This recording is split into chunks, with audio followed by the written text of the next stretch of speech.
हम सब कोई ना कोई नकाब ओढ़े होते हैं इस वजह से कि हमें बहुत डर लगता है लोगों से, लोग क्या कहेंगे।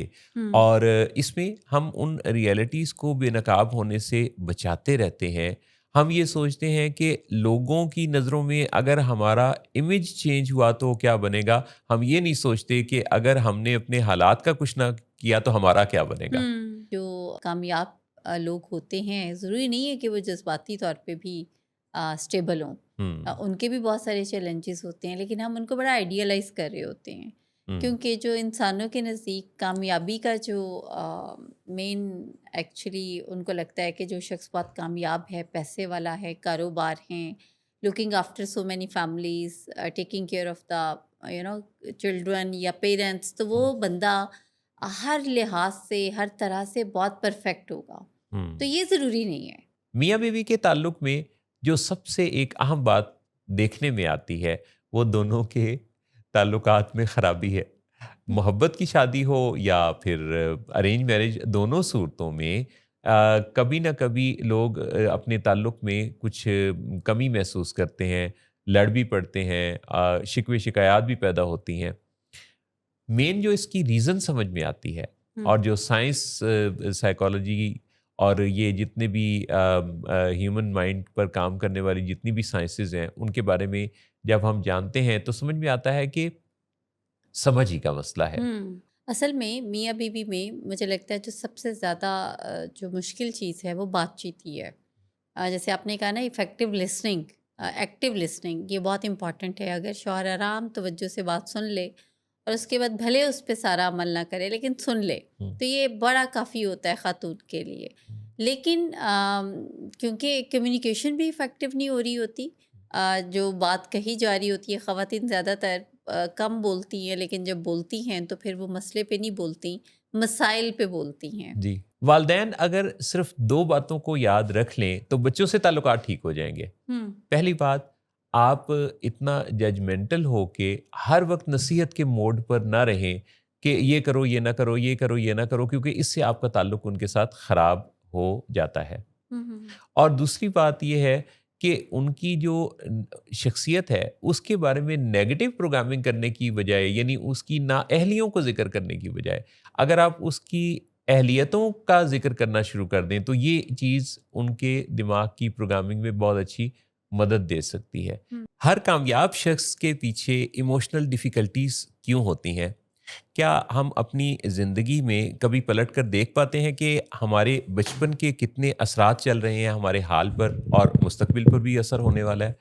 ये और बहुत सारी दूसरी बातें आज के शो पर करेंगे। Let's talk with willing waves लाए हैं आपके लिए लाहौर स्टूडियो से मोहसिन नवाज़ जहाँ आरा। और विलिंग वेव्स के इस शो पर हम आपसे बात करते हैं ख़यालात की, हालात की, जज़्बात की और उन मामलात की जो कि आपकी ज़िंदगी से बहुत नज़दीक हैं, आपके घर में, दरो-दीवार में, जिनकी गूंज जो है वो महफूज़ है और रोज़ाना गूंजा करती है।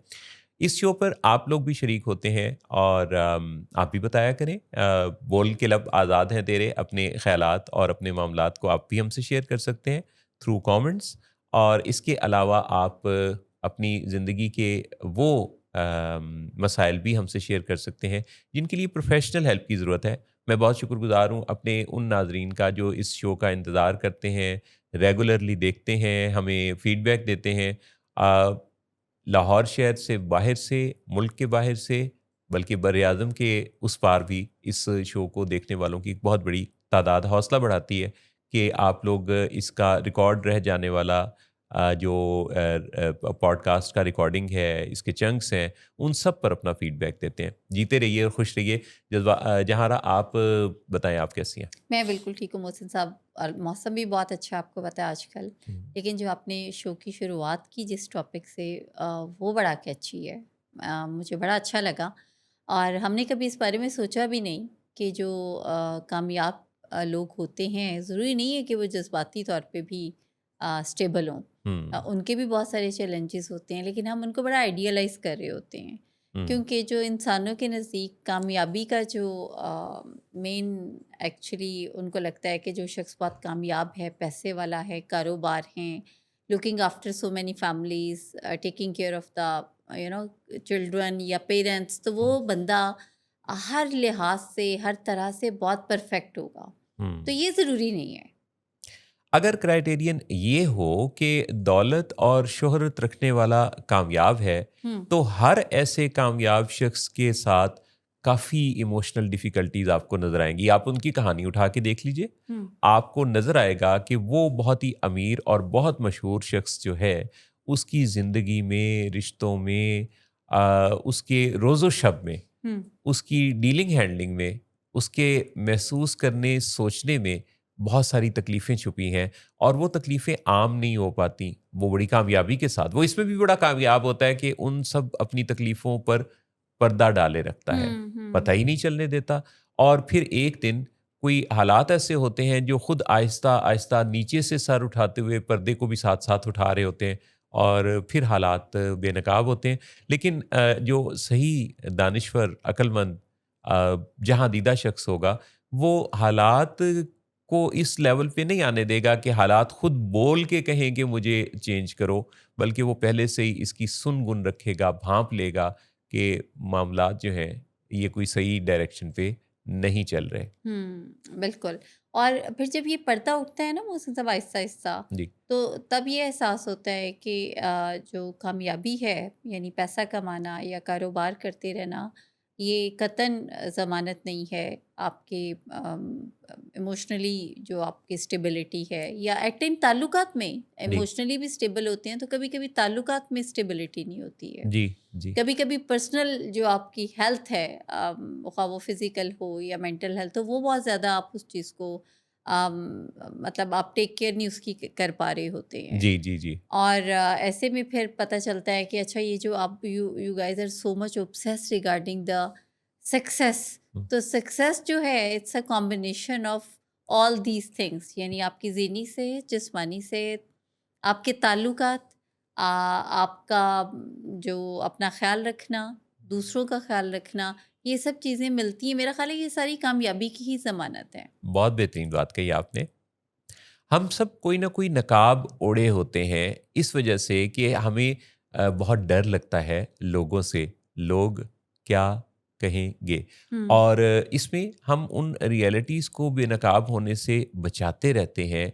हम ये सोचते हैं कि लोगों की नज़रों में अगर हमारा इमेज चेंज हुआ तो क्या बनेगा? हम ये नहीं सोचते कि अगर हमने अपने हालात का कुछ ना किया तो हमारा क्या बनेगा? हुँ, तो ये जो एक बहरूपिया ज़िंदगी है हमारी, जिसके अंदर हमने अपने असल रंग को, रूप को सिर्फ़ अपने बालों का कलर चेंज करने और मेकअप करने तक ही महदूद नहीं है, बल्कि अपने रवैयों का मेकअप भी हम करते रहते हैं। जी, जी। हालात पर भी हम बहुत अच्छा मेकअप करते हैं। हुँ, तो ये हम जो अपने आप को बेनकाब नहीं कर पाते, ये हुँ, बहुत ज़्यादा हमें स्टक रखता है और हुँ, हमारे हालात को तब्दील करने की तरफ पहला कदम उठाने में सबसे बड़ी रुकावट भी यही चीज़ है। बिल्कुल।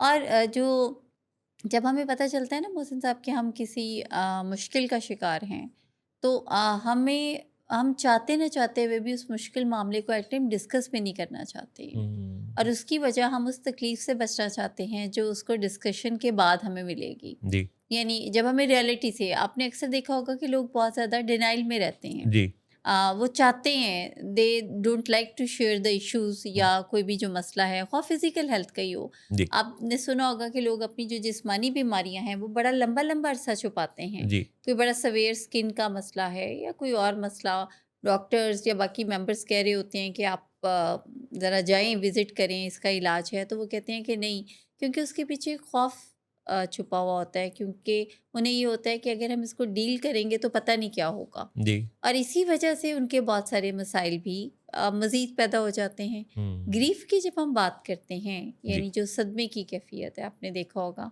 हम ज़िंदगी में सभी को कभी न कभी किसी न किसी मुकाम पे सदमे की कैफ़ियत से गुज़रते हैं। सही बात है। जिसे हमें हमें लगता है कि उससे जो रिकवरी है, वो कोई बहुत जल्दी मुमकिन नहीं होती है, और हर बंदे की केस टू केस वेरी करता है, पर्सन टू पर्सन। हुँ, कुछ लोग जो हैं वो सालों, यानी 10-10 साल तक भी सदमे की कैफ़ियत में ही रहते हैं। फंक्शनल होते हैं, काम कर रहे होते हैं, शादी ब्याह होता है, सब कुछ, लेकिन वो जो एक सदमे की कैफ़ियत है, उससे बाहर नहीं आते हैं। हुँ। कुछ लोग जो हैं, वो 1 से 2 माह में सदमे की कैफ़ियत से बाहर निकल आते हैं। जी। हम जब देखते हैं हमारे पास जिस तरह पेशेंट्स आते हैं या फैमिलीज़ आती हैं, तो उसमें अक्सर हम ये ऑब्ज़र्व करते हैं कि ये भी एक बहुत बड़ा सदमा है to seeing your loved one in some chronic और प्रोग्रेसिव इलनेस। हुँ, और ख़ास तौर पे जब ये पता चलता है कि अच्छा ये अब इस बीमारी का शिकार हो गया है, तो ऐसे में फैमिली भी एक सदमे की कैफ़ियत में चली जाती है। हुँ, पेशेंट तो होता ही है। हुँ।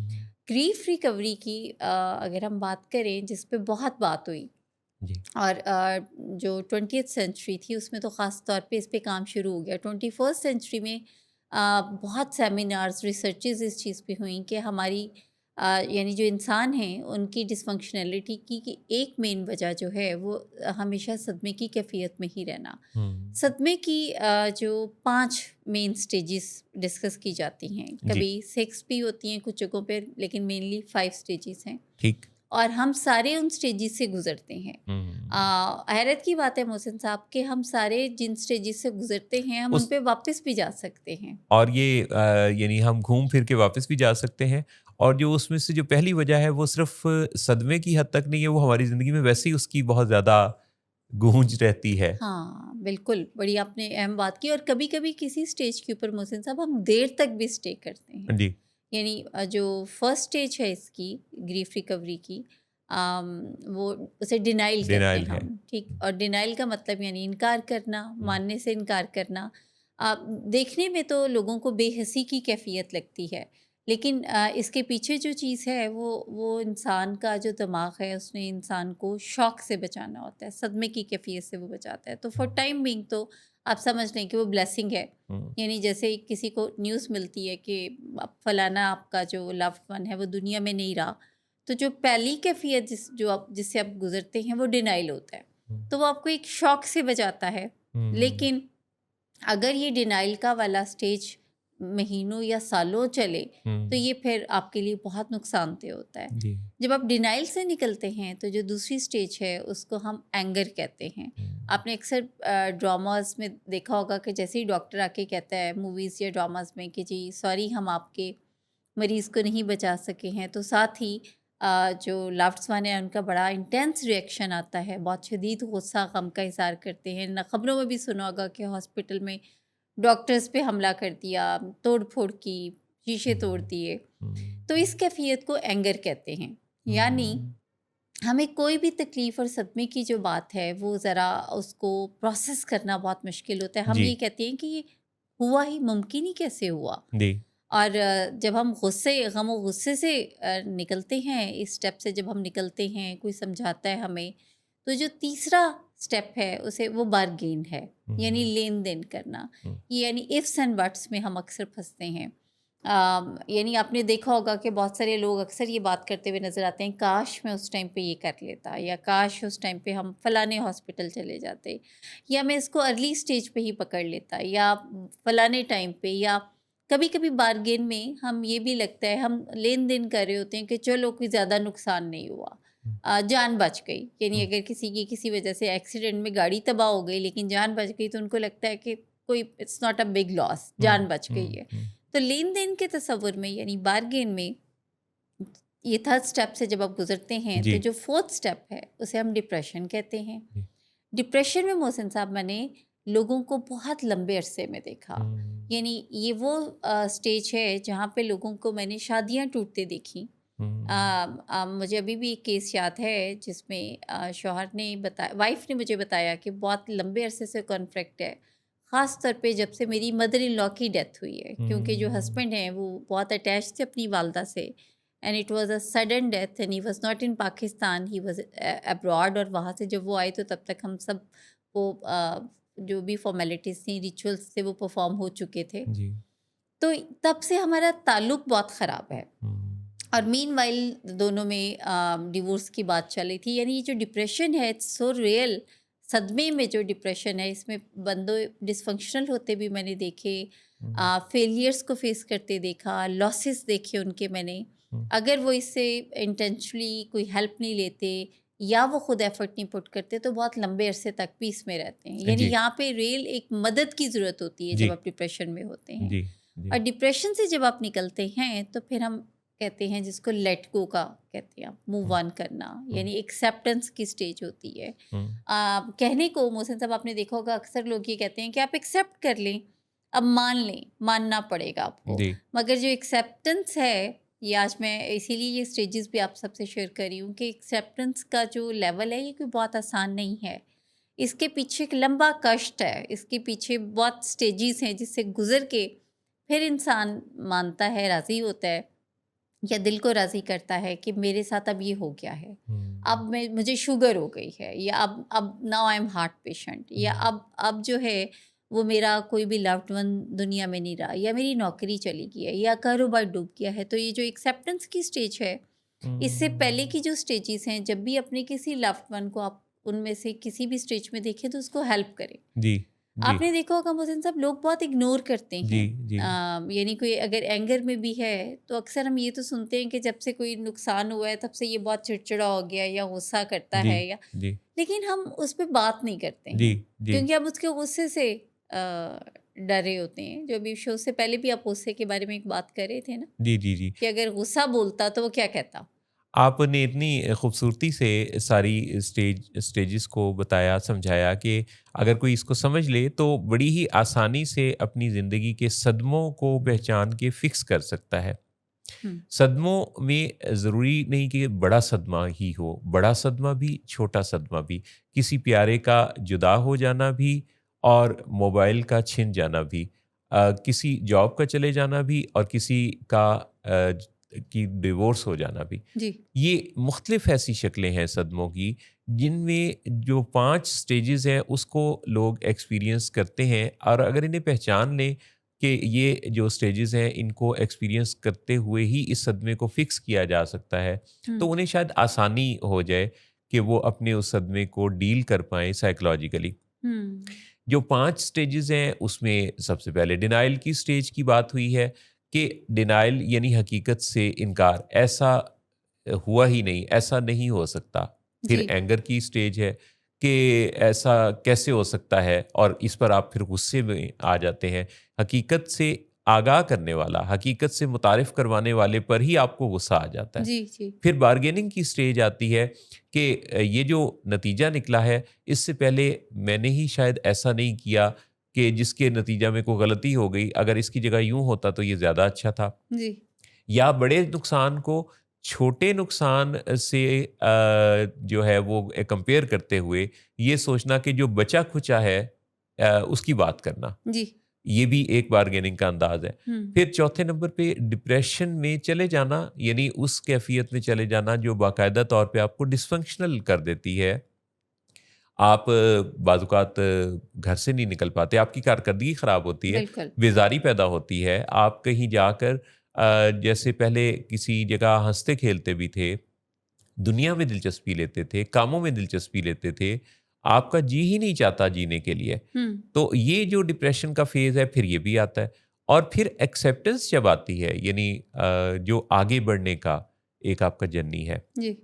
वो यहाँ से स्टार्ट होता है जब आप इसे एक्सेप्ट कर लेते हैं। लेकिन ये एक्सेप्टेंस पर पहुँचकर भी ये तसव्वुर करना कि अब ये इस सीढ़ी को चढ़ते-चढ़ते हम एक्सेप्टेंस पर पहुँच गए हैं, हम्म। तो डिनायल नहीं आएगा, नहीं, फिर डिनायल आ सकता है, हम्म। फिर बार्गेनिंग आ सकती है, फिर डिप्रेशन आ सकता है, फिर एंगर आ सकता है, फिर ये अपनी तरतीब बदल कर आते जाते रहेंगे। इसको हम कहते हैं कि डेवलपमेंटल लेवल्स हैं। जी। यानी आप जब इस चीज़ को समझेंगे तो पहला डेवलपमेंटल लेवल जैसे हम आम तौर पे देखते हैं कि लोगों की किसी काम के करने की मोटिवेशन अच्छी होती है, लेकिन फिर जब स्किल्स लैक करती हैं, कहीं हालात इतने मुवाफ़िक नहीं बनते, तो यकदम डिमोटिवेट हो जाते हैं। हम्म। फिर एक तीसरा लेवल आता है जिसमें मोटिवेशन अप डाउन और फिर चौथा एक स्मूथ लेवल हमें हासिल होता है। हम्म। लिहाजा सीखते-सीखते, गिरते-पड़ते चलना सीखा जाता है हम्म। और इसमें बिल्कुल चलना छोड़ देना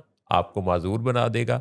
अगर आप गिरते-पड़ते पहले पकड़ के सहारा लेके चलेंगे, फिर खुद चलेंगे, फिर 2 कदम बच्चे की तरह और उठाएँगे, फिर आप जब ज़रा ज़्यादा चलेंगे तो घर वाले तालियाँ भी बजाएँगे। तो ये इस नज़रिए के तहत ग्रीफ की रिकवरी को समझना और ग्रीफ को गौर करना, हुँ, ये आपको इस मसले से सदमे से निकालेगा। वरना आप बाज़-औक़ात कई दहाइयाँ ज़िंदगी की सदमे में रहते हैं। बज़ाहिर आपने फ़ंक्शनल होने का रूप ओढ़ा होता है, हुँ, लेकिन असल में आपके अंदर सदमे का, आपका जो अंदर है ना, हुँ, उसकी कहानी सदमे की कहानी होती है। हुँ। बिल्कुल, ये आपने बड़ी इम्पोर्टेंट बात सबसे ज़्यादा इस चीज़ में सीखने की ज़रूरत है। जैसे अभी मोहसिन साहब आपने फरमाया ना कि ये डेवलपमेंटल स्टेजेस होती हैं, आप उससे निकलते हैं फिर गिरते हैं वापस। आप एंगर से बार्गेन में जाते हैं, बार्गेन में वापस आपसे नहीं मैनेज होता तो आप वापस एंगर में चले जाते हैं। जी, बट मेन जो चीज़ है जो पर्पस भी है हमारा व्यूअर्स के लिए वो ये है कि यू हैव टू आइडेंटिफाई कि देयर आर सर्टेन थिंग्स, यानी जो ग्रीफ है वो रियल है। हुँ, किसी का जो भी सदमा है, जी, भले वो किसी छोटी-सी चीज़ के बारे में ही हो, आपको अभी एकदम से बैठे-बैठे पता चले कि मेरा मोबाइल नहीं मिल रहा जी, और फिर आपको यकीन आ जाए कि वो गुम गया है जी, या चोरी हो गया है, तो जी। इसका एक सदमा रियल है। और मेरे साथ एक दफ़ा ये हुआ कि मेरे पास ना वीडियोस काफ़ी जमा होती चली गई मोबाइल में, जी। और तसाहुल अंगेज़ी ये हुई कि उसमें वो मैंने शिफ्ट नहीं किया, वो लैपटॉप में मैकबुक यूज़ नहीं कर रहा था, तो हुँ। वो उसमें ना काफ़ी सारी होती गई और बड़ी यानी अच्छी यादगार किस्म की मेमोरीज थी, और वो डाटा था भी 256 जीबी का। ठीक है। तो हुआ ये कि किसी एक एरर की वजह से वो, यानी उसमें से जो सारी बड़ी वीडियोस थी ना, वो डिलीट हो गई। ओह! और डिलीट भी वो यानी इस तरह से हुई कि उसका कोई पीछे, वैसे तो बैकअप नहीं था। आईफ़ोन के अंदर एक ऑप्शन होता है ना कि आप डिलीट करते हैं 30 डेज़ तक वो पीछे एक जी, जी। डिलीटेड फ़ोल्डर में रहता है, हुँ, वो वहाँ से डिलीट हो गई। हुँ, अच्छा, अब ये जब हुआ तो अचानक मैंने कहा, "ओह! पिछले इतने अरसे की इतनी यादगार वीडियो सब कुछ।" और फिर मैंने जिस चीज़ से मुझे मदद मिली वो ये ग्रीफ रिकवरी के स्टेप्स ही थे कि हुँ, देखें अब इस वक़्त हो क्या सकता है? यही है हुँ, ना? यही देखेंगे ना कि अब हो क्या सकता है? हुँ, तो जब आप इस चीज़ को देखते हैं तो आपके साथ ये सारी चीज़ें, यानी एक ख़्याल ये आया कि ओहो! ये यानी नहीं होना चाहिए, फ़लाँ मौके पे ये बैकअप बन सकता था, ये हो हुँ, सकता था। हुँ, हुँ। गुस्सा भी आया कि भई ये मतलब ये क्या हो गया? एग्ज़ैक्टली, अच्छा, बिल्कुल। फिर उसमें जो है वो थोड़ा स्ट्रेस भी होता है। हुँ, हुँ, लेकिन एक्सेप्टेंस ये है कि अब इस वक़्त क्या किया जा सकता है? तो हुँ। जो किया जा सकता था वो फिर ये था कि जो बचा-खुचा माल है, बची-खुची वीडियोज़ हैं, हाँ, उनको किसी सेफ जगह सेव पे कर लिए मुंतकिल कर दिया जाए, एग्ज़ैक्टली। और इस नई मेमोरीज़ को भी फिर आप क्रिएट कर दें। यानी आप ये समझिए कि जो मैं इसका एक और पहलू देखता हूँ, जी। ग्रीफ़ जब हमें होता है तो जो कोई हमें नुकसान होता है, उस नुकसान के हवाले से सोचते रहना फ़ितरी सा एक अमर है। हुँ, लेकिन उसके पैरेलल मैं एक दूसरी बात भी सोचता हूँ कि जब कुछ जाता है, हुँ, तो एक्चुअली कुदरत का एक निज़ाम है कि अब जो आपको मिलेगा, अब जो आपके पास आएगा, बहुत ज़्यादा इम्कान इस चीज़ का है कि वो पहले से बेहतर हो। हुँ, और जब आप, क्योंकि एक रिहर्सल के बाद जो आपकी शूटिंग है वो ज़्यादा अच्छी है। हुँ, तो हो सकता है कि वो पहले वाली चीज़ पर आप तकिया किए रहते, कनात किए रहते, हुँ, उससे आगे का सोच ना पाते और उसी को मुकम्मल जानते। हुँ, लेकिन अब जब वो गया, तो उसकी हिकमत को समझें कि वो अगर चला गया है और आपने इरादतन नहीं भेजा, तो अब कोई उसकी जो रिप्लेसमेंट आपकी ज़िंदगी में होगी, बाज़-औक़ात वो आपको ऊँचा उड़ाने के लिए, आपको कदमों पे खड़ा करने के लिए, हुँ, आपको मज़ीद बेहतर करने के लिए होती है। बिल्कुल। अच्छा, अभी जैसे मोहसिन साहब इसी तरह जब कोई लव्ड वन ज़िंदगी से चला जाता है, तो मैंने देखा है कि जो बाकी के रिश्ते हैं वो कंप्रोमाइज़ हो जाते हैं। Just because which is very natural and मतलब या ज़ाहिर है रियल है कि आपका कोई जानने वाला दुनिया से आपका माँ-बाप या बहन-भाई कोई ऐसा रिश्ता बहुत ही करीबी चला गया दुनिया से ना। जी, तो उसकी दुःख में और गम में वो एक डिप्रेशन के फेस में या एंगर में मैंने देखा कि जो बाकी के रिश्ते आपके करीब होते हैं और अलाइव होते हैं वो कंप्रोमाइज़ हो जाते हैं। जी। और ऐसे में हेल्प की ज़रूरत होती है ऐसे शख्स को और उसको ये रियलाइजेशन डेवलप करने की ज़रूरत होती है थ्रू दीज डेवलपमेंटल स्टेजेस हुँ, कि जो रिश्ते उसके पास हैं वो उनके साथ बहुत अच्छा ताल्लुक़ कायम करके अपनी ज़िंदगी को की जो मरहूमी भी है जो उनके जाने वाले की वो उसको पूरी कर सकता है। ये सोच डेवलप होने की ज़रूरत होती है। जैसे अभी आपने कहा कि अब जो चला गया तो जो बाकी है मैं उसे सँभाल लूँ जी। या नई मेमोरीज़ हम क्रिएट कर सकते हैं। हम कुछ बेहतर प्रोटेक्शन कर सकते हैं। यानी जब हम मूव ऑन, लेट गो या एक्सेप्टेंस की बात करते हैं, तो फिर हम मेरा ख़्याल है स्ट्रेंथ की बात भी करते हैं। We need to be even more strengthen. अहम नुक्ता जब आपको समझ आ जाता है ये कि रियलिटी और परसेप्शन हुँ, दोनों इक्वली पावरफुल हैं। जी। परसेप्शन हकीकत से मुख्तलिफ नहीं है। बाद औक़ात तो हमें लगा कि जो परसेप्शन है वो हकीकत से भी ज़्यादा पावरफुल असर डालती है। हुँ, चुनाचे यूँ समझ लीजिए कि ये जो आपका तसव्वुर है ना, ये हुँ, बहुत बड़ी ताकत है। हुँ, आपके तसव्वुर, अपने तसव्वुर की हिफाज़त करना बहुत ज़रूरी है। हुँ, मेरे तसव्वुर में अगर अभी-अभी मैं माज़ी की खिड़की खोलूँ, तो मुझसे जुदा लोग भी अगर अपनी अ, किसी न किसी मेमोरी की सूरत में मेरे साथ मुख़ातिब हो सकते हैं, हुँ, तो मेरे तसव्वुर में तो वो मौजूद हैं। हुँ, मेरे तजर्बात की खिड़की अगर खोली जाए तो वहाँ से पीछे झांक कर दूर तक बहुत कुछ ऐसा काम का नज़र आता है जो ऊंची नीची ज़िंदगी की शाहराह पर चलते चलते तजर्बात की सूरत में हासिल हुआ, और वो आज को और आने वाले वक्त को बेहतर बनाने का सामान है। हुँ, सो हम अपने दिमाग के अगर इस निज़ाम को समझें कि इसकी जो खिड़कियां हैं, इसकी खिड़की माज़ी की समत भी खुलती है और मुस्तकबिल की समत भी। हुँ, लेकिन अगर हम खिड़की खोल के ही बाहर देखते रहेंगे, तो हम जहाँ बैठे हैं, वहाँ पर तवज्जो हट जाएगी। हुँ, बीच-बीच में पिछली और अगली खिड़की को खोलकर झाँकना अच्छा है। एक ताज़ा हवा का झोंका मलाल भी ले जाता है, तो आपके अंदर उम्मीद जन्म देती है, एनर्जी जन्म देती है, प्लानिंग जन्म देती है, सीख जन्म देती है, मुस्तकबिल की खिड़की को खोल के उस शाहराह की तरफ देखने से। हुँ, लेकिन उस पर गामज़न होने के लिए हमें अपने पिछले को देखना होगा कि हम पीछे क्या करते आए हैं, जो अब यहाँ पहुँचे हैं, तो पिछले सफ़र का जो खुलासा है वो क्या है। हुँ, तो यहाँ से फिर अपने हाल से कनेक्ट होते हुए अपने हाल को बेहतर बनाने की इस डगर पर हम रवां-दवां हो सकते हैं। हुँ। तो ब्रेक ले लें मोहसिन साहब? लेते हैं और वापस आएँगे तो मज़ीद बात होगी।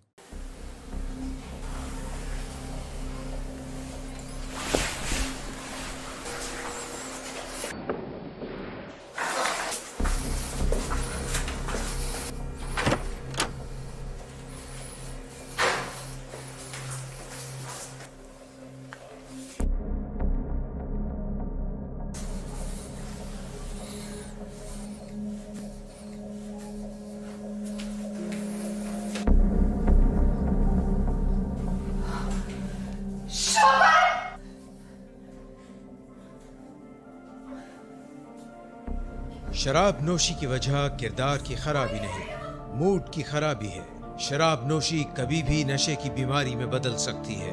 नशे की बीमारी हर स्टेज पर काबिले इलाज है। मदद हासिल कीजिए, क्योंकि वो ऐसा नहीं करेगा। विलिंग वेज से मदद हासिल कीजिए, कहीं से भी मदद हासिल कीजिए, लेकिन फौरी मदद हासिल कीजिए। जिस मुआवजे के इंतजार में आपने बहुत देर कर दी, अब वो दस्तक दे रहा है।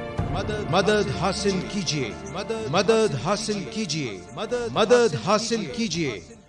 जी, जहारा वेलकम कहिए नाज़रीन को। वेलकम बैक नाज़रीन, कैसे हैं आप? ये देखिए मोहसिन साहब ने मुझे जगाने की पूरी कोशिश की, हालाँकि मैं तैयार थी आपको वेलकम करने के लिए। लेकिन क्योंकि इससे पहले सदमे पे बात हुई थी और सदमे की स्टेजेस पे तो मैं हूँ जहाँ आरा और मेरे साथ हैं। जी। मेरे साथ भी मैं ही हूँ। पिछले दिनों ना मैं नाज़रीन से मैं कहूँगा कि बूझो तो जाने। पिछले दिनों ना मैंने एक जगह एक बात पढ़ी। अभी जी। वैसे मैंने उस पे तहकीक नहीं की, हुँ। पता नहीं वो अब कैसी है।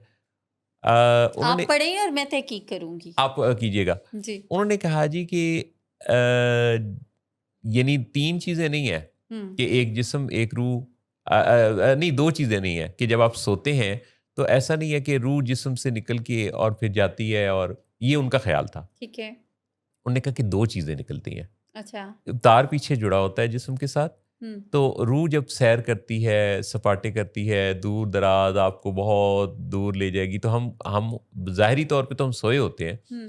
लेकिन हमारे साथ कनेक्टेड किसी ने सवाल किया उस पर कि फिर वो यकदम से कोई आहट होती है तो हम जाग उठते हैं, तो क्या यकदम से रूह वापस आ जाती है? वो तो कहीं गई हुई होती है तो फिर वापस कैसे आती है? हम्म। तो वो जो बताने वाले थे उन्होंने कहा कि उसके चूंकि वो कनेक्टेड होती है ना पीछे बॉडी के साथ, हाँ। तो वो वापस आ जाएगी फटाफट से। हम्म।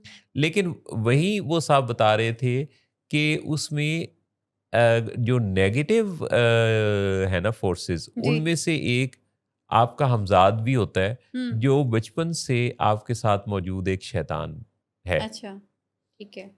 और वो कहते हैं कि वो हमजाद भी एक एक अलग एक चीज़ है, हम्म। वो अलग जगह पे गया हुआ होता है अच्छा। और वो अलग कहीं विजिट करके आता है, यानी एक जगह कहीं रूह विजिट करने गई हुई है, हम्म। एक जगह हमजा। अब ये जो सारी बात है, हम्म। इस बात में चूंकि मैं पहली दफ़ा ही सुन रहा था हम्म। तो मैंने इस पे अभी पढ़ा तो नहीं है, गौर नहीं किया, लेकिन बहरहाल वो इसके बारे में हाँ, हमजाद के बारे में बहुत सारी पहले भी डिस्कशंस तो होती हैं कि हम्म। हमारे साथ एक हमारी सेल्फ भी होती है। हमजाद द दुख एक किताब भी थी। अच्छा। हाँ अच्छा, ठीक है। अभी मैं एक रिसर्च पढ़ी थी मुझसे अभी जी 3 डेज बैक जी। कि उन्होंने कहा कि जो रूह है साइंटिस्ट ने इन्वेंट किया है। यानी हाँ। वैसे पहले बीइंग मुस्लिम तो हम बहुत दफ़ा बात करते हैं कि जो रूहें हैं वो आलम अरवाह में जाती हैं ना, और फिर वो वापस हम उठाए भी जाएंगे, तो ये तो हमारा स्ट्रॉन्ग बिलीफ है। तो साइंटिस्ट ने ये इन्वेंट तो किया अल्लाह कि माफ़ करे जहाँ ज़रा एहतियात से ही बात करें। आजकल टीवी प्रोग्राम्स में ऐसा हो रहा है हम्म, कि कई लोग लाइव होते हैं और फिर वो यानी उठाए जाते हैं। उठाए जाते हैं, है ना? हाँ हाँ। तो आप रूह का जिक्र कर रही हैं, रूहें कब्ज़ भी हो जाती हैं। अच्छा, नहीं नहीं, मैं तो आपको पता है फिर क्या मेरी जिस पार्टी से ताल्लुक है तो मैं तो नहीं मोहसिन। क्या उनकी मैं रूह नहीं कब्ज़ होती? नहीं, मैं रूह वो अपने टाइम पे ही कब्ज होती है। अच्छा। ऐसे पहले खौफ से कब्ज नहीं रहती हुई। क्योंकि वो बाद वक़्त तो लोगों को सोच-सोच के कब्ज़ हो जाती है। अच्छा, जी। तो मेरा ख्याल है अब हम थोड़ा अब आगे चलें। वापस उस मौज़ू पे आ वापिस जी, जी, जी। तो रूह के कब्ज़ होने की बात कर रही हैं जहान राना। मैं मोहसिन नवाज़, जहान आपके साथ हैं और ये लाइव शो आप देखते हैं जिसमें हम ज़िंदगी के बारे में भी बात करते हैं, हकीकत के बारे में और ख्वाबों के बारे में भी। आप भी कह रहे हैं। मैंने कहा बोले भी सही। अच्छा, मैं जो बहुत सीरियस बात करी थी वो थी तुम जो जी, साइंटिस्ट ने इन्वेंट किया ना, जी। असल में आपकी इस बात से मुझे खबर याद है। हालाँकि अगर इसकी रिकॉर्डिंग पीछे करके देखी जाए तो ज़्यादा सीरियस बात मैं कर रहा था। आप तो फिजिकल हेल्थ पे भी चले गए थे। जी, एक्चुअली मुझे एक खबर भी याद आ गई, लेकिन जी। मैं उस खबर को यहाँ बयान नहीं कर सकी, इस वजह से मैं हंसी नहीं मेरी किस रुकी। पार्टी वो की मैं आपको खबर है? बाद में, वो पार्टी आपको पता है, आपकी पार्टी की खबर थी वो। तो मैं आपको शो के बाद बताऊंगी। जी। साइंटिस्ट ने ये कहा कि जो रूहें हैं ना, हुँ। वो ज़मीन और आसमान के दरमियान मुअल्लक मुअल्लक हो रह जाती हैं। हाँ अच्छा, जी। तो जो फ़ोटो लगाई हुई थी वो एआई से जनरेटेड फ़ोटो थी किसी बादल की ना। अच्छा। तो मैंने ये सोचा कि इस पे तो हम बहुत पहले बात कर चुके हैं, लेकिन क्योंकि जो साइंसदान हैं वो आपको पता है नहीं, इन्वेंट कर। सचमुच साइंसदान ने कहा? जी, मैं अभी इसको फाइंड आउट करके will share with you. AI generated साइंसदान तो नहीं है? नहीं, एआई जनरेटेड इमेज था, हाँ, लेकिन रिसर्च थी उसके पीछे। ठीक। बीबीसी उर्दू पे ही मेरा ख्याल ये पड़ी भी हुई है, कोई अच्छा, 3 दिन पहले आप की। ना मुझे ज़रूर ये लिंक सेंड कीजिएगा क्योंकि इंस्टा पे, जी श्योर। और उन्होंने कहा कि जो रूह है वो ज़मीन और आसमान के दरमियान रहती है, ठीक। और उसके बाद फिर ज़रूरत पड़ने पे वो, अभी इस पे उनकी तहकीक जारी थी। हुँ, तो हमें तो ये है ना कि वो फिर उठा लिए जाएंगे। हाँ। तो बहुत ही यानी जो गौर करना है ना, वो हम्म। इतनी खूबसूरत एक अल्लाह ताला ने इस इंसान को सिफ़त से नवाज़ रखा है हम्म। कि आप ये देखें कि गौर करने वाला नुक्ता यानी खुदा के वजूद का हम्म। अगर हम देखें कि एक हस्ती है जो निज़ाम कायनात को चला रही है, जी। तो अ, यानी हम अपने इर्द-गिर्द माहौल, दुनिया इस सारे निज़ाम पर अगर नज़र डालते हैं, हम्म। तो सबसे ज़्यादा हमें 2 चीज़ें नज़र आती हैं। जी। एक है मुतहर्रिक, जी, एक है मुहर्रिक। बिल्कुल ठीक। मुतहर्रिक वो है जो किसी हरकत में है, हम्म। ठीक? और हरकत में वो क्यों है? उसका कोई मुहर्रिक है। बिल्कुल ठीक है। किसी ने उसे हरकत दी है तो वो हरकत में है। बिल्कुल अच्छा, ठीक। इसी सीरीज़ को आप पीछे करते चले जाएँ। ठीक है। मुतहर्रिक, पीछे मुहर्रिक। ठीक। मुहर्रिक को भी फिर किसी ने मुतहर्रिक किया, तभी वो हरकत में है। जी। और उसके पीछे फिर मुहर्रिक, मुतहर्रिक, ये पीछे-पीछे एक सिलसिला चलता जाता है। हम्म। यानी कॉज एंड इफेक्ट है। हम्म। तो जब आप बहुत पीछे इस सिलसिले पर गौर करते हैं तो फिर आप पर ये हकीकत आश्कार होती है कि जो कॉज ऑफ द कॉजेज है हम्म। वो है वो हस्ती। हम्म। क्योंकि कॉज एंड इफेक्ट के साथ होते होते जब आप पीछे जाएंगे तो शुरू में कॉज निकलेगी। हम्म। तो जो यानी उन सब कॉजेज की कॉज है ठीक है। वो है एक्चुअली वो पावरफुल हस्ती जो फिर इस निज़ाम को चलाने वाली हस्ती है। तो कॉज ऑफ द कॉजेज। हम्म। अब ये जो हम एक ज़ाहिरी तौर पे एक दुनिया को देख रहे होते हैं, इसके अंदर बहुत कुछ है। जैसे अभी आपने फरमाया, जी।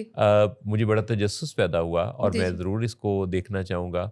अब देखें ना कि लाइव शो के दरमियान ही 2 असाइनमेंट तो पढ़ने लिखने वाले हमारे पास आ गए। जी।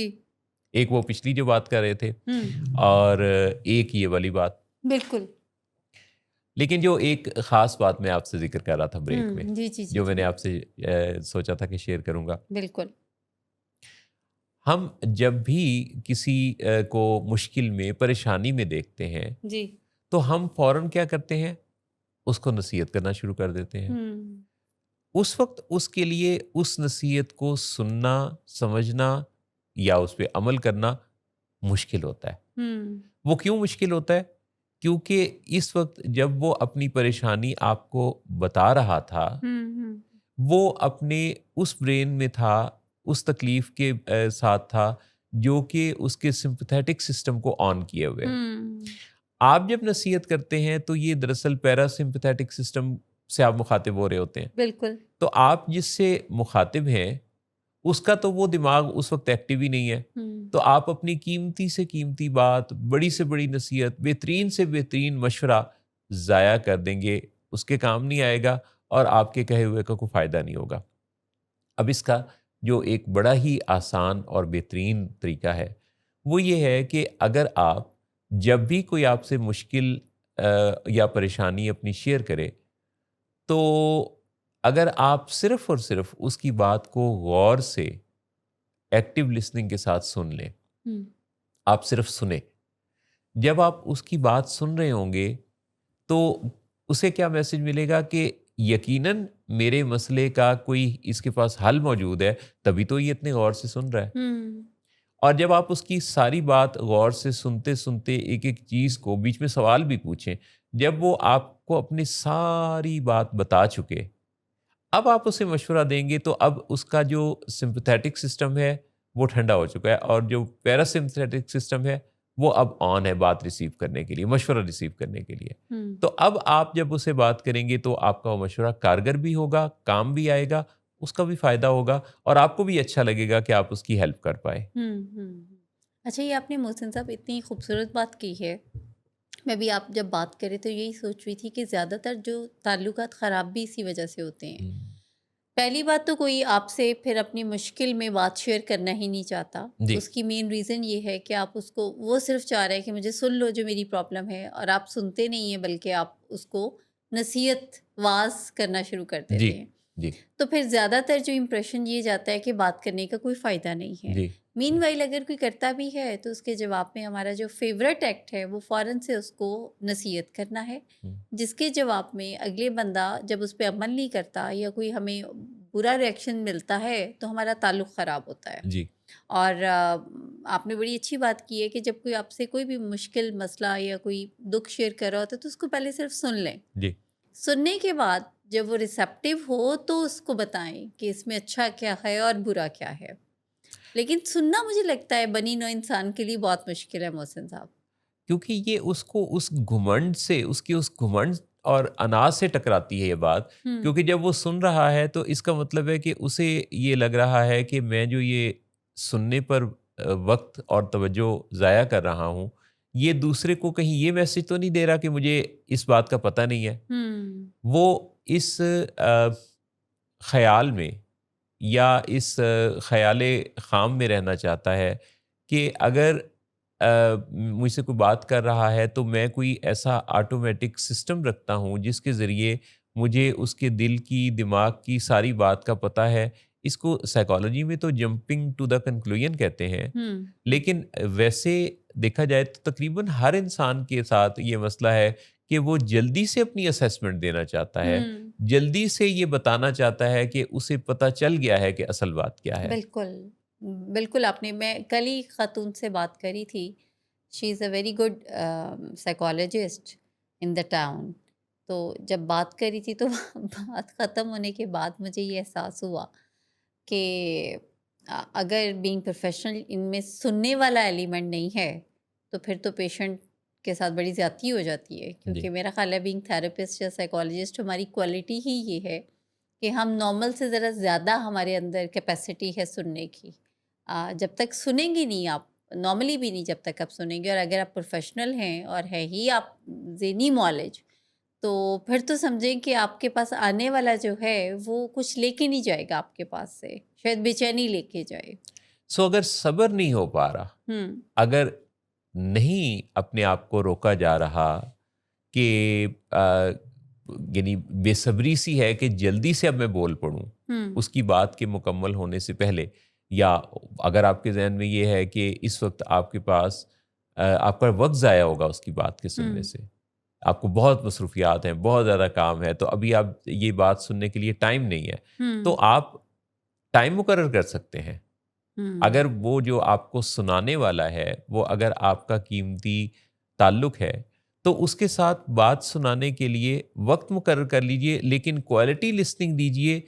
ऐसी बात में ये खराबी ना हो कि जिसमें आप उसकी बात सुने ही ना और गलत मौके पे गलत मशवरा दे दें, बिल्कुल। या गलत मौके पे कहना चाहिए कि अच्छे से अच्छा मशवरा भी दे दें। हुँ, क्योंकि दोनों सूरतों में क्या होगा कि उसका फ़ायदा नहीं होगा और वो वक़्त भी एक्चुअली ज़ाया ही होगा। बिल्कुल, बिल्कुल इसी तरीके से ही है मोहसिन साहब, और जब वक़्त ज़ाया होगा तो उसके बाद वो दोबारा आपसे फिर कोई एक्सपेक्टेशंस रखेगा भी नहीं। उसका मशवरे से एतबार भी उठ जाएगा। हाँ, बिल्कुल।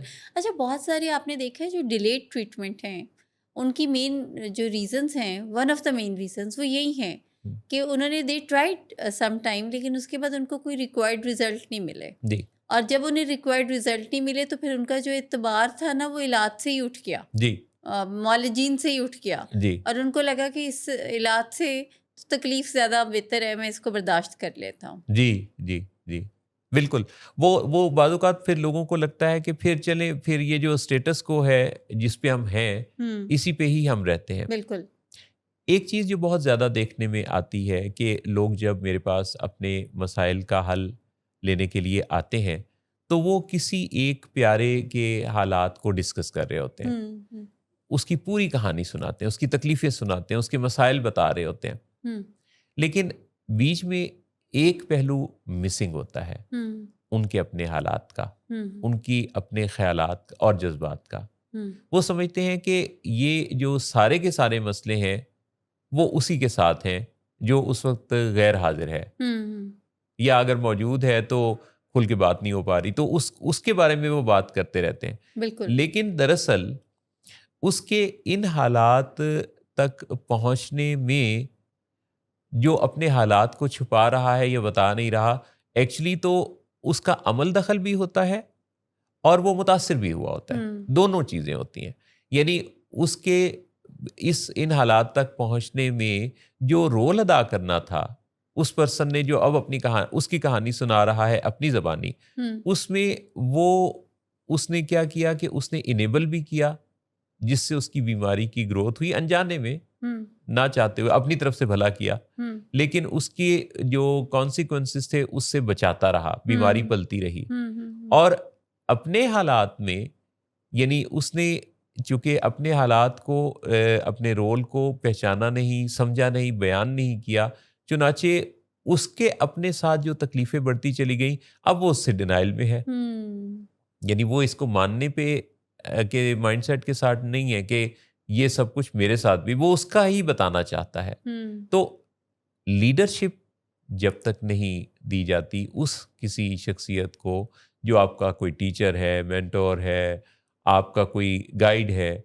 जब तक आप उसकी लीडरशिप को नहीं मानेंगे, हुँ, तब तक आप चेंज नहीं हो सकते। ये मजबूरी है इस प्रोफेशन की कि जिस प्रोफेशन से जैसे हम जुड़े हैं, या दुनिया में किसी और जगह कोई और चेंज एजेंट काम कर रहा है, तो सबसे पहला काम उसकी लीडरशिप को मान लेना है। उसकी लीडरशिप को मान लेने के बाद अब आप जब अपने हालात को चेंज करने की कहानी उसके सामने रखेंगे तो आपके लिए बदलना आसान हो जाएगा। बट इस चीज़ को एक्सेप्ट करना ही तो असल मुश्किल काम है। लोग लीडरशिप को मानने की बजाय लोग खुद अपने आप को ये नहीं समझते हैं कि वो इस चीज़ को, मसले को, मामले को बहुत अच्छा समझते हैं, और जब तक ऐसा समझते रहते हैं तब तक मामलात मसाइल से भरे रहते हैं। एग्जैक्टली यानी जो फॉलोवर बनना भी मोहसिन साहब कभी कभी बड़ा ज़रूरी होता है। यानी कोई भी लीडर कभी फॉलोवर ही था। हाँ जी, बल्कि अच्छे लीडर के लिए अच्छा फॉलोअर होने के प्रोसेस से गुजर कर आना ज़रूरी है। बिल्कुल बिल्कुल, लेकिन जो फॉलोवर, जिसमें फॉलोवर बनने की कैपेसिटी नहीं है ना, वो कभी भी लीडर नहीं बन सकता है। जब हम पेशेंट्स के साथ काम करते हैं तो हम फैमिली को कहते हैं कि वो स्ट्रक्चर की साइंटिफिक गाइडलाइन को फॉलो करें।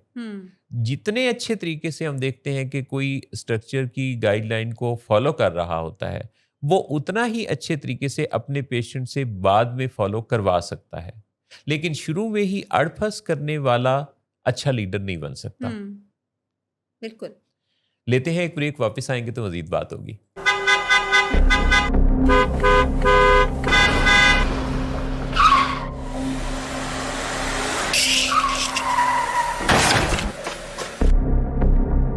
घटिया इंसान, इतनी देर से गेट क्यों खोला? सोए हुए थे तुम क्या? सर मैंने तो मिनट भी नहीं बकवास ना लगाया। कर तुम मेरे साथ। क्या कर रहे हैं आप?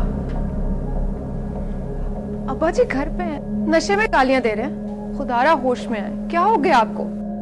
होश में कैसे आऊं? सारा किया धरा इन्हीं का तो है। शराब नोशी की वजह किरदार की खराबी नहीं, मूड की खराबी है। शराब नोशी कभी भी नशे की बीमारी में बदल सकती है। नशे की बीमारी हर स्टेज पर काबिले इलाज है। मदद हासिल कीजिए, क्योंकि वो ऐसा नहीं करेगा। विलिंग वेज से मदद हासिल कीजिए, कहीं से भी मदद हासिल कीजिए, लेकिन फौरी मदद हासिल कीजिए। जिस मुआवजे के इंतजार में आपने बहुत देर कर दी, अब वो दस्तक दे रहा है। मदद हासिल कीजिए, मदद हासिल कीजिए, मदद हासिल कीजिए। जनाब, हम आ चुके हैं वापस अपने इस शो पर, let's talk with billing wedge. देखा और सुना करते हैं आप बिलिंग वेज के लाहौर स्टूडियो से, जहां से आपके लिए यू आस्क फॉर इट भी नश्र होता है हर रोज़।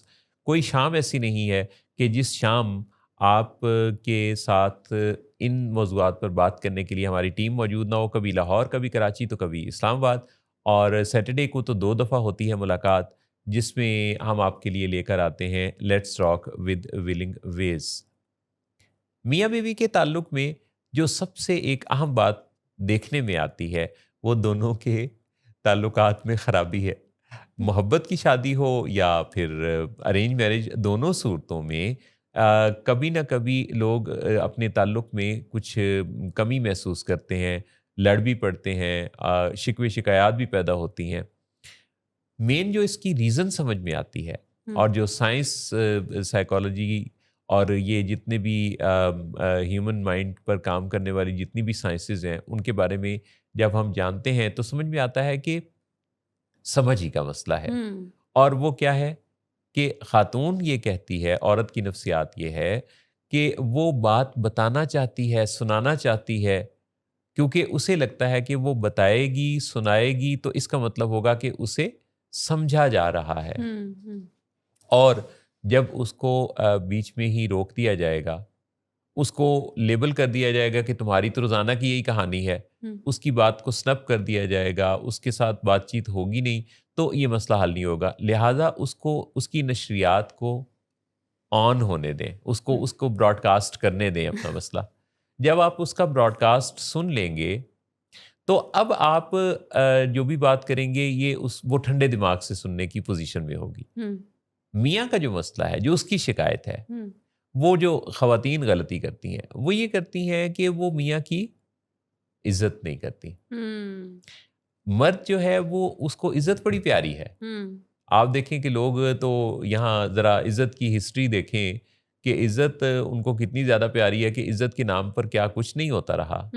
और उनकी अपनी इज्जत, जिसमें कि उन्हें लगता है कि उनकी शख्सियत का एतराफ़ ही इज्जत में है। तो खातून जो से सबसे बड़ी शिकायत पैदा होती है मियाँ को कि वो उसको इज़्ज़त से मुखातिब नहीं होती, इज़्ज़त के साथ बात सुनती नहीं है। बाज़ औक़ात ऐसे अल्फ़ाज़, यानी आप ये देखिए कि ख़वातीन का जो दिल है, मेकअप के लिए, कपड़ों के लिए, खानों के लिए, हर चीज़ के लिए बहुत बड़ा दिल होता है। हुँ, पैसे खर्च करने के लिए बहुत बड़ा दिल होता है। हुँ, वही दिल उनका बहुत छोटा-सा हो जाता है अपने मियाँ की तरफ से छोटी-मोटी गलतियों पर भी। तो अगर आपका जो दिल बहुत बड़ा है, जिसमें आपने बहुत कुछ समोया हुआ है, उस दिल के साइज़ को छोटा ना करें और अपने मियाँ के लिए भी फराग दिली का सबूत दें और छोटी-मोटी गलतियों को सरफ़े नज़र कर दिया करें। हुँ, छोटी-मोटी बात हो जाए तो इग्नोर करें, फ़ॉरगो करें। अगर आपके लिए माफ़ करना मुश्किल है ना, फ़ॉरगिव करना मुश्किल है, जो कि मुश्किल होता है। क्योंकि माफ़ करना यानी फ़ॉरगिव करना आपके अंदर ये एक ख़याले ख़ाम भी पैदा करता है कि आप बहुत अज़ीम हैं, आप माफ़ कर देने की पोज़ीशन में हैं। एक बहुत ऊँचे दर्जे पर आप बैठे हुए हैं, तो आप जब माफ़ करेंगे, तो साथ ही आपके अंदर थोड़ी-सी अकड़ भी पैदा हो जाएगी कि मैं बड़ा हूँ ना, इतना अज़ीम हूँ कि मैंने माफ़ किया। हुँ, इसकी निस्बत ज़्यादा अच्छा फ़ॉरगो करना है, यानी चीज़ को पीछे जाने देना। जब आप उसको पीछे वाक़ये को जाने देते हैं, तो उसमें आपको आसानी मिलती है। आपके अंदर भी गुरूर पैदा नहीं होता और उसके अंदर भी मफ़रूर पैदा नहीं होता मियाँ के अंदर। हुँ, चुनाचे आपको क्या चाहिए कि आप अपने मियाँ की इज़्ज़त करें और इज़्ज़त के 2 बोल बोल देने में क्या हर्ज है? और उसे भी ये चाहिए कि वो आपकी बात को पूरा होने दे, लाख इख्तिलाफ़ रखे, हुँ, लेकिन आपकी बात सुन तो ले। हुँ, आप जो कहना चाहती हैं वो कहने तो दे आपको। हुँ, तो अगर आप दोनों एक-दूसरे के साथ इस तरह का रिलेशन बना लें, तो आपकी ज़िंदगी सोने जैसी हो जाएगी हुँ, और आप के हाथ में जो है वो चांदी के कंगन आ जाएँगे। लेकिन ये जो सब कुछ है अगर आपके लिए मुश्किल हो रहा है ना, आप एक-दूसरे के साथ कंपैटिबल नहीं हो पा रहे, तो टकराते मत रहें। हुँ, इस तरह फिर बर्तनों का खड़ाक घर से निकल के बाहर भी पहुँचता है। तो हुँ, आप इसके लिए किसी सुनार को हायर कर लें। हुँ, यानी जो आपकी ज़िंदगी को सोने जैसा बना देगा यानी प्रोफ़ेशनल हेल्प ले सकते हैं, जिससे कि आपको मदद मिलेगी और आपको इस खड़ाक से निकल कर एक-दूसरे को सेलिब्रेट करने का मौका मिलेगा। हुँ, बड़ी खूबसूरत बात मोहसिन साहब।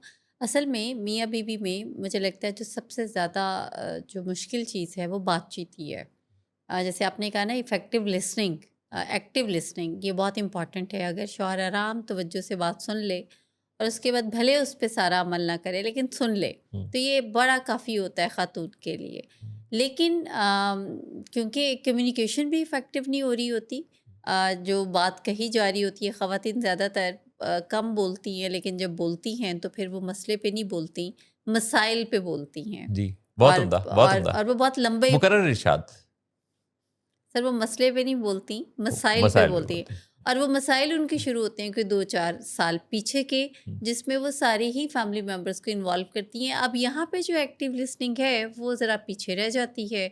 यहाँ पे फिर कॉम्पिटिशन शुरू हो जाता है। ये मैंने बहुत कॉमन देखा है मियाँ-बीवी के अंदर कि उनका जो रिश्ता है वो एक कम्पेटिटिवनेस वाला बन जाता है। हुँ, और उसमें जिसे कहते हैं ना एक दूसरे को नीचा दिखाने वाला, जबकि रिश्ता बड़ा खूबसूरत है। हुँ, तो पहली बात तो ज़हन से इस चीज़ को निकालें कि आपने एक दूसरे को नीचा नहीं दिखाना। हुँ। नीचा दिखाने का मतलब ये है कि आप अपने बच्चे की माँ को नीचा दिखा रहे हैं या बच्चों के बाप को नीचा दिखा रहे हैं। काश कभी ऊँचा भी दिखा दिया करें। हाँ, एग्ज़ैक्टली, मतलब आप ये आपने बड़ी अच्छी बात की है कि ये रिश्ता तो एक दूसरे को ऊँचा दे दिखाने और दिलाने का है ना मुकाम। रिश्ता हुँ, ही ऐसा है हुँ, कि आप, क्योंकि कंपैटिबिलिटी है ना, आपने मुकम्मल करना है एक दूसरे को। और बहुत दफ़ा जैसे कहा भी जाता है, हमारे मज़हब में भी है कि मियाँ-बीवी एक दूसरे का लिबास हैं, तो आप इसका मतलब एक दूसरे को कवर भी करते हैं। जी।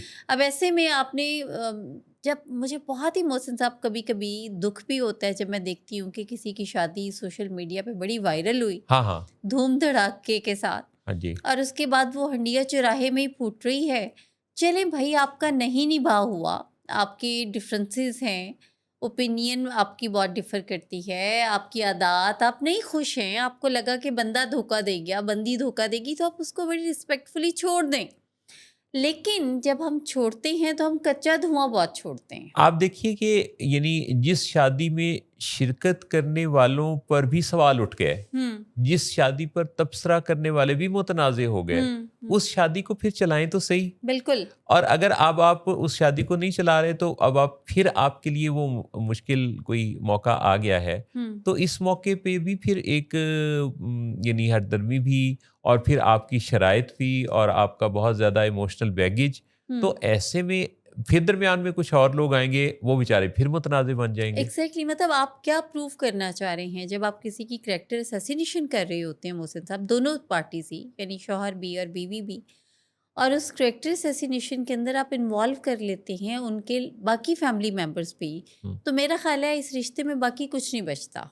और ये कोई ओवरनाइट नहीं होता, या ऐसे ऐसे चीज़ें डिवेलप हो रही होती हैं, और ऐसे रिश्ते को बेहतर है कि आप फिर मत जलाएं, आप इज़्ज़त से, एहतराम से एक दूसरे से किनारा कशी इख्तियार कर लें, क्योंकि जो करैक्टर असैसिनेशन का मतलब ये है कि आपके दिलों में एक दूसरे के लिए बहुत नफ़रत है, और या तो नफ़रत को मोहब्बत में बदल लें, अभी जैसे मोहसिन साहब ने फरमाया कि फिर आप कोई सुनार हायर कर लें, आप प्लीज़ सीख लें कि किस तरीके से आपने एक दूसरे को इज़्ज़त देनी है, इफ़ेक्टिव कम्युनिकेशन क्या है, एक्टिव लिसनिंग क्या है, एम्पैथी क्या है, इसके अंदर आपने किस तरीके से सिंपैथेटिक होना है, रिस्पेक्ट रिगार्ड क्या है, अनकंडीशनल, आपने कैसे स्टोन वॉलिंग नहीं करनी, वायलेंस में नहीं जाना, अब्यूज़िव नहीं होना, ये चीज़ें सीखने की हैं।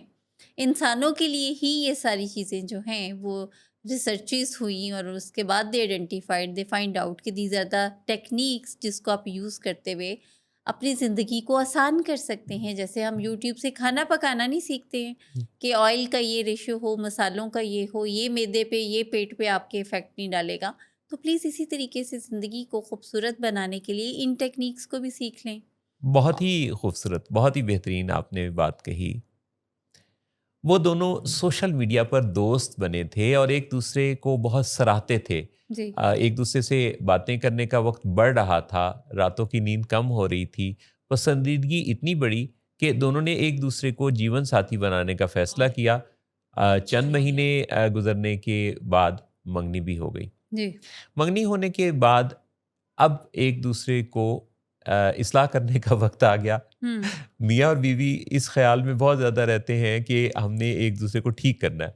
सो ये दोनों जो थे जिनकी अभी सिर्फ मंगनी ही हुई थी, एक दूसरे की किरदार को चेक करने और एक दूसरे को सही करने पर लग गए।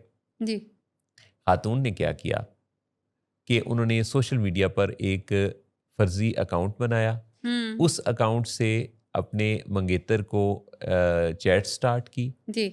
और बातों बातों में उससे पूछा कि आप सिंगल हैं? तो उसने जवाब क्या दिया? यस।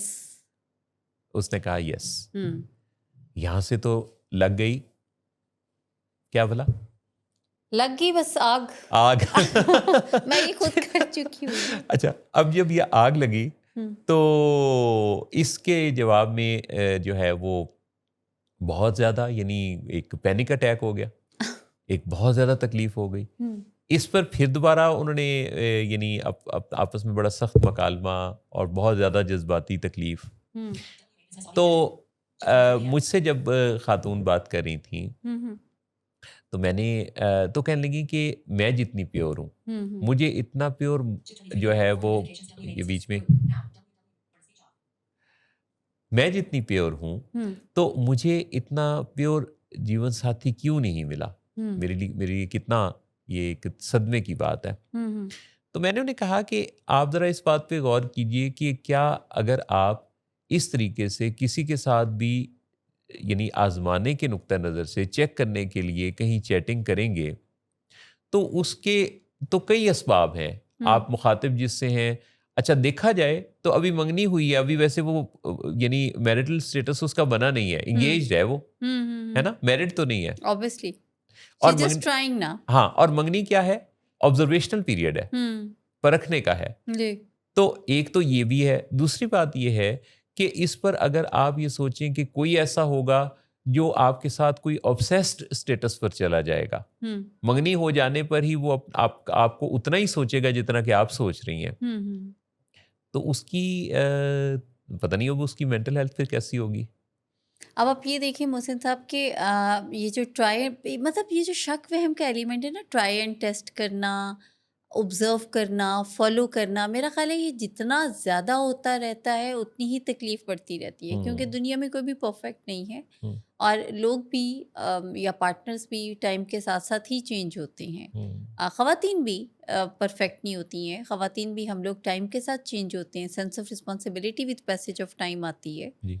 जो बाकी यानी रिस्पेक्ट, रिगार्ड, रिलेशनशिप्स चलाना, जिम्मेदारियां लेना, ये भी पहले दिन नहीं आ जाती। इसी तरह मर्दों के भी हैं। अब मर्दों में अल्लाह ताला ने अभी एक खसूसियत ये भी रखी है कि वो ज़रा ट्राई मोर पे भी फोकस करते हैं ना। इस देर अब आप कह लें कि उनकी फंक्शनैलिटी ब्रेन की ऐसी है कि वो कोई मौका जाने नहीं देते हैं। जी। तो अब अगर आप उनके सिर्फ उसी सेंस को ही ट्राई करेंगे रादर कि आप उसको इन्वॉल्व कर लें या चेंज करने की कोशिश करें, तो फिर आप दुखी होंगे और कोई आपको सुख नहीं मिलेगा उसके जवाब में। वालदैन अगर सिर्फ 2 बातों को याद रख लें तो बच्चों से ताल्लुकात ठीक हो जाएंगे। पहली बात, आप इतना जजमेंटल हो के हर वक्त नसीहत के मोड पर ना रहें कि ये करो, ये ना करो, ये करो, ये ना करो, क्योंकि इससे आपका ताल्लुक उनके साथ ख़राब हो जाता है।